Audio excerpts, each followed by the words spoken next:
Alright guys, haven't done a video in a little while, been real busy. Got a little bit of time here as long as we don't get rained out. It's calling for thunderstorms. But this is my septic tank. Get a lot of babbling out of the way. Where I live, not that this really matters with anything with what I'm doing, we have septic tanks.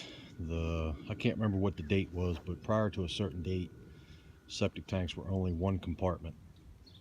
And what that means is, here's coming from my house, pipe comes in, it's down inside here, and all the solids, everything that you flush comes in, and it's all just kind of floating around inside there.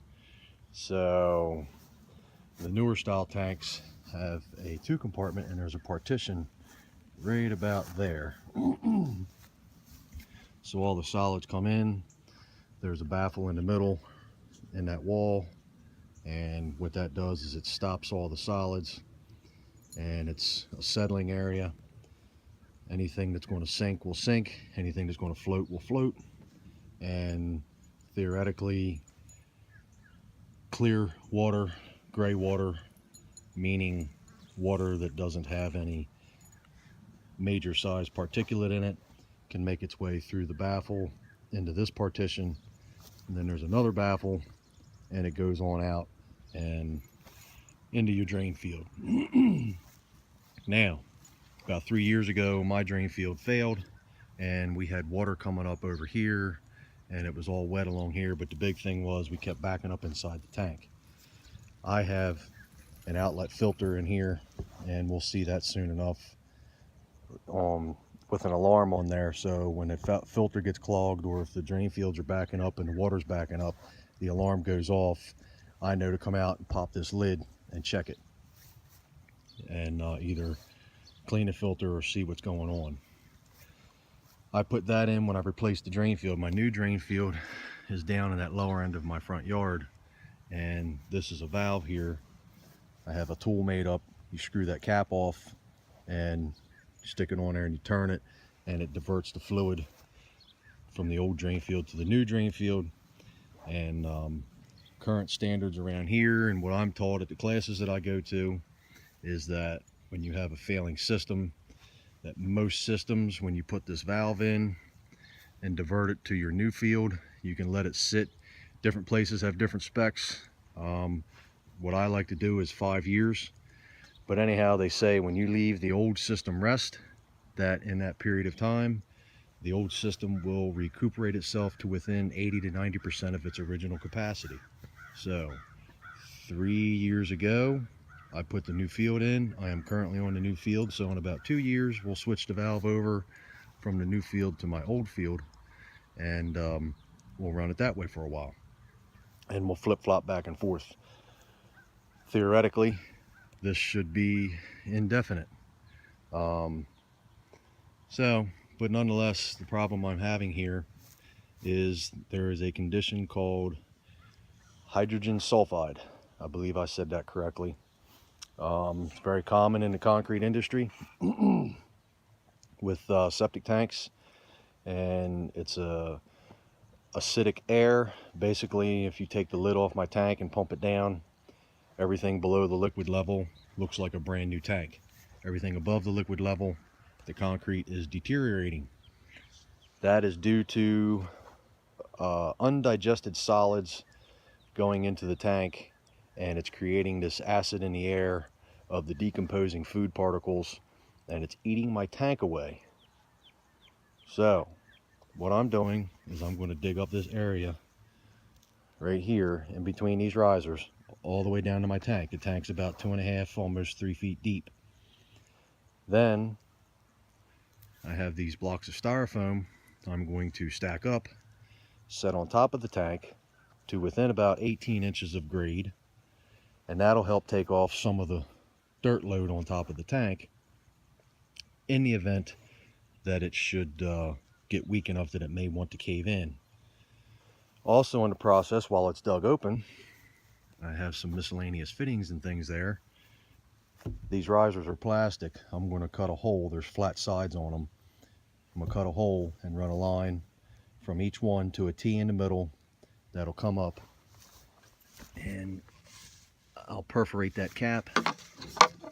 This guy will sit on there like that, and that's going to be a vent, and that hopefully will ventilate any of them acidic air that's in there, because it's due to too many solids going down the drain. We don't have a food, what do you call it, not a food processor, garbage disposal, because those things are bad for drain fields and septic systems, because people tend to just clean their plates off and everything goes down the drain. But it's also poor ventilation, so I'm going to put a vent in there and hopefully slow at best the process of hydrogen sulfide in my septic tank.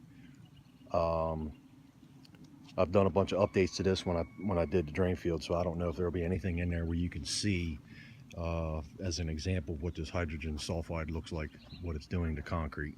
So I'm not going to film the whole process. I'll turn the camera on and post up different steps. All right, to those of you that stayed tuned after 6 minutes of babbling, my hat's off to you. You're better than I am, because I don't have the patience for all that. Anyhow, it's hard to see the bottom of the tank, but that's it. I mean the top, bottom of the hole, top of the tank, because it's all stained up. Same color as the dirt. So there's my wire for the float, the alarm switch that's inside the tank for my filter. I got a little nick in it. I need to repair that. Level up the bottom just a little bit. And then we're going to take that styrofoam and section it up and try to get 2 feet out of it. I don't know if I'll get that much. And then backfill around that in the pipe, get up to where I need to be, and then we'll clean off the risers for my hook the vents up. So I didn't mention before, in case you're wondering, this is a 1250 gallon tank, and this tank was in here with the original system. Like I say, I did replacement drain field. I didn't replace the whole septic. I just cleaned the top of the tank off, put the risers on, sealed them up. The filter's been in there for a while, but I replaced the filter because I got a whole new pipe penetration in the tank when I did it. And then I ran down to the new drain field at the bottom.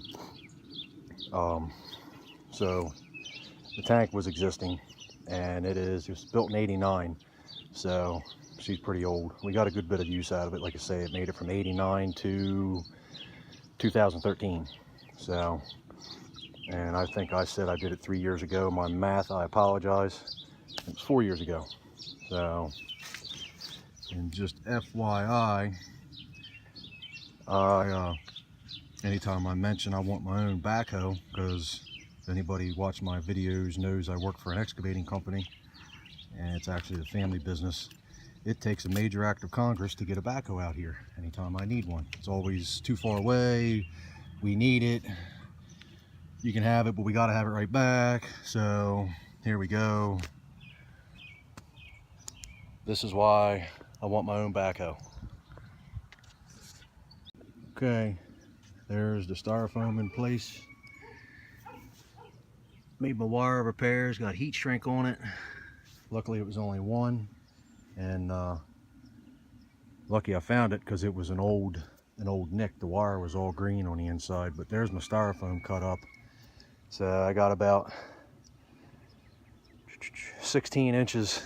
So I would say a big slug of dirt like that probably takes about 300 pounds or more off the top of my tank, not including what little bit of space the fittings and the pipe are going to take up when I connect them from this riser to this riser. And what that'll do is it'll allow air to pass.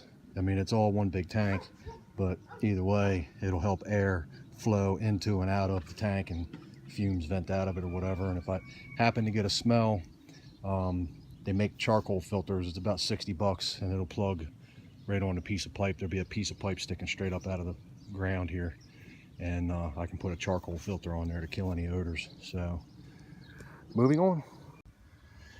So there's a rough layout. This guy here will be sticking up like that. There'll be a vertical pipe come out above grade, and there's the flat spots. I'm gonna cut that out. Still wearing blue things, but cut that blank out, and then I have these gaskets that they're for plastic distribution boxes for a drain field. So I'll trim the hole out, snap them in, and then it's got a lip you stick your pipe through, and that'll seal it up. We don't have a moisture problem here, but that'll seal the pipes up. Okay, there's the finished product. Here's the two ends are connected. I don't know that it really needed both ends, but I just figured it's a 4-inch pipe that'll handle certainly enough air. There's the penetration where it comes through my plastic riser. There's the other blue ring down there. There it is there. And I'll show you here. See how you can see the granules of the concrete there? That shouldn't look like that. That should be smooth, finished concrete. And you can just make out a little crack there, a little crack there. There's another one right there. And when I had the top dug open, there's some spider cracking in there as well. Now granted, the tank is, you know, it lid's 4 inches thick when it's got either rebar or concrete wire in there, but nonetheless, there's the top of my filter, and there's my float. When that comes up, it's like a sump pump. That float will come up and it will activate the circuit, and an alarm inside the house will go off. So we're going to take and paint that bad boy green so it blends in a little bit. I'm going to perforate that cap so it'll flow air and keep varmint out of there. Everything's primed and glued except for the 90 on top. That will keep that open just so in case I want to lower it, raise it, turn it, whatever, servicing. So there you go. Any questions? Post it in the comments. I'll do my best to answer you.